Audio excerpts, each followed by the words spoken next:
అందరికీ నమస్తే అండి. Good morning. మన ఛానల్లో నా ఆంధ్ర కంటెంట్ నచ్చితే లైక్ చేయండి, షేర్ చేయండి, సబ్స్క్రైబ్ చేయండి. మీ ఫ్రెండ్స్ చేత కూడా సబ్స్క్రైబ్ చేయించి సపోర్ట్ చేసి మన ఛానల్కి బూస్ట్ ఇవ్వండి.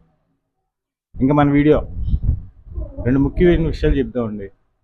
కంటెంట్ పూర్తిగా చూడండి, క్లారిటీగా అర్థమవుతుంది మీకు. బీజేపీ గవర్నమెంట్ని బెదిరించే యాక్ట్ జగన్మోహన్ రెడ్డి గారు. రెండోది,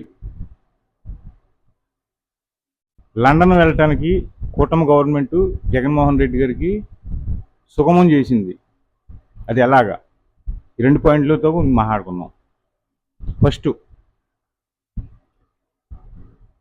నిన్న జగన్మోహన్ రెడ్డి గారు మోడీ గారికి ఒక లేఖ రాశారు. మీ అందరికీ చాలామందికి తెలిసి ఉంటుంది.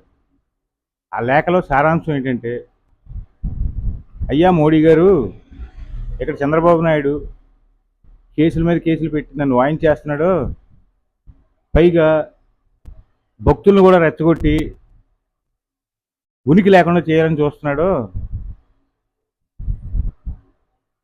ఇప్పటి పాలక మండలిలో టీటీడీ పాలక మండలిలో మేమే కాదయ్యా, ఎక్కువ జనం బీజేపీ వాళ్ళు కూడా ఉన్నారు, జాగ్రత్తగా చూసుకుని ఆపుకోండి, లేదంటే మీ వాళ్ళు కూడా బయటపడతారని మోడీ గారిని ఒక వింత బ్లాక్మెయిలింగ్ చేసాడు పాపం. బట్ ఎలా పడతారో, ఎలాగ ఆపుతారో చూద్దాం. ఇంక రెండో విషయం, లండన్కి సుగమం అని ఎందుకన్నానంటే,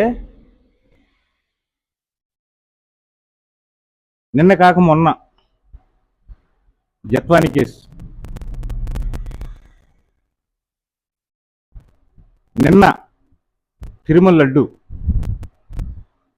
రేపు జత్వాని లాంటి అమ్మాయే వేరే అమ్మాయిని విపరీతంగా హింసించారంట. ఆ కేసు బయటికి రాబోతుంది. ఇంకా మనం చేసిన అన్యాయాలు, దారుణాలు ప్రతి నెల, ప్రతి 15 రోజులకి ఒక్కొక్క కేసు ఫైల్ అవ్వబోతుంది. ఇంకా పార్టీ ఏపీలో కనపడదు, నాకు తెలిసి కనపడకుండా చేద్దారని మంచి వ్యూహం వేసారు వాళ్ళు, కూటమి వాళ్ళు. కూటమి మీన్స్ ఎక్సెప్ట్ బీజేపీ గోడ మీద పిల్లి, మనకు తెలుసు. ఎవరు ఎక్కువ అనుకూలంగా ఉన్నారంటే వాళ్ళకి ఓటేస్తుంది. మాది మత పార్టీ, అది ఇది, మేము హిందువులకు ధర్మాన్ని కట్టుబడి ఉన్నాం, సొల్లు. అవన్నీ నిజాలు కావు. వాళ్ళ రాజకీయ లబ్ధి ఏ పార్టీతో తీరుతుందో వాళ్ళకి మాత్రమే సపోర్ట్ చేస్తారు. అది గుర్తుపెట్టుకోండి. రాబోయే రోజుల్లో జగన్మోహన్ రెడ్డి గారు ఈ కేసులతో ఉక్కిరి బిక్కిరయ్యి, నాకొద్దురా బాబు ఈ రాజకీయం అనుకుని డైరెక్ట్ లండన్ వెళ్ళి హ్యాపీగా పిల్ల బాపలతోటి, మనవరాలతోటి, మనవాళ్ళతోటి రేపు పుట్టిన తర్వాత హ్యాపీగా గడిపేలా చేస్తున్నారు వాళ్ళు ప్లానింగ్.